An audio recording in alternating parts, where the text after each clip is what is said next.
January. I was living alone in Seattle, and the rain in Seattle wasn't the only gloomy presence. What better to cure the immediate loneliness than a package? I often sat in self-pity on the floor of my studio apartment, feeling like I'd been swept in by the riptide that funneled college students into the working world without fully understanding the wave I was riding until I was way too far from shore. Everything that I thought would bring me everlasting happiness, from my own apartment in a big city on the West Coast to a full-time job in the tech industry to a clean slate to build a new identity, didn't live up to its expectations, and I couldn't even explain why. I met wonderful people and I saw beautiful new sights, but every night and morning ended and started the same. Alone in that studio apartment in the dark, with no idea what I was doing with my life. I couldn't understand whether I was approaching this life with the wrong mindset and a lack of gratitude, or if I'd made a mistake and headed down the wrong path entirely. I started making videos. I told myself up until a few days ago that I made videos to share my story, to be the overdue representation for women in STEM on a public platform, to be the accessible mentor I never had. But this narrative was only partially true. In comes the power of reflection a year down the line when I realized that I also created videos for me.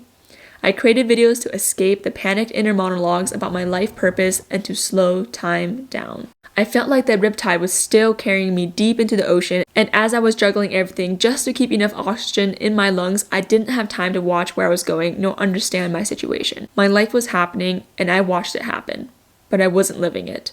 I created videos so I had moments to watch my life from an outside perspective and understand what was happening to me. And what I saw was a young woman who had left college with big dreams that didn't bring her the eternal happiness and purpose society had ingrained in her that they would bring, but honing in on the strength of curiosity and taking it day by day until she could figure it out.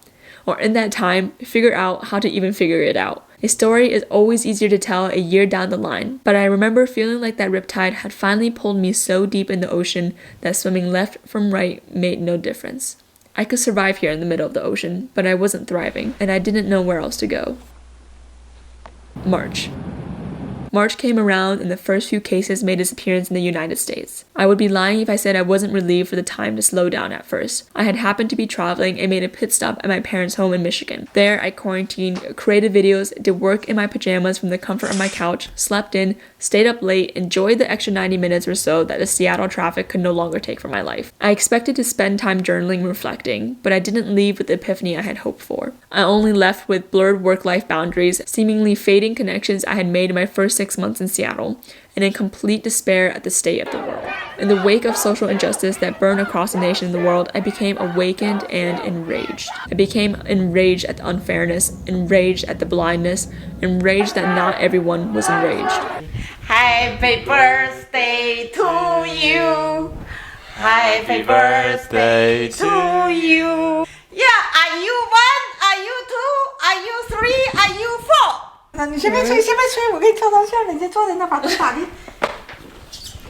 And so, in my usual pattern, I seek external factors to heal the anger born internally. I packed my bags in June and flew to the West Coast where my boyfriend met me there, both of us ecstatic to put an end, at least temporarily, to the long-distance aspect of our relationship.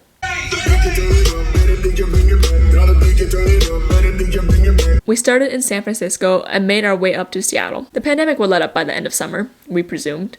So we moved into an apartment together, thinking it would only be a few months before he'd be forced back south to California again for work. And as we were met with more and more emails leading with, "I hope you are doing well during these unprecedented times," pushing back the remote work timeline and signed off with, "Best regards." 2 months turned into 6 months, and 6 months turned into TBD. Once again, I had everything I could imagine I would want externally. I had a corner unit apartment with my boyfriend in a city on the West Coast. We had new tools to make the best black coffee to our abilities. I even upgraded my desk to a motorized standing desk. But again, I felt empty. I realize now that I gave myself everything except love, and that I assumed the love would come after I had everything. The same feelings followed me across the country twice, always catching up to me after the newness of my new home wore out. I woke up every day without passion. I panicked that I had no idea what I was doing with my life. It had seemed I made no progress at all. I was still angry at the world. November. I realized it was time I did things differently. I needed to relearn how to fall in love with myself and my life again. I returned home once more for the holidays. It was time to turn to the experts.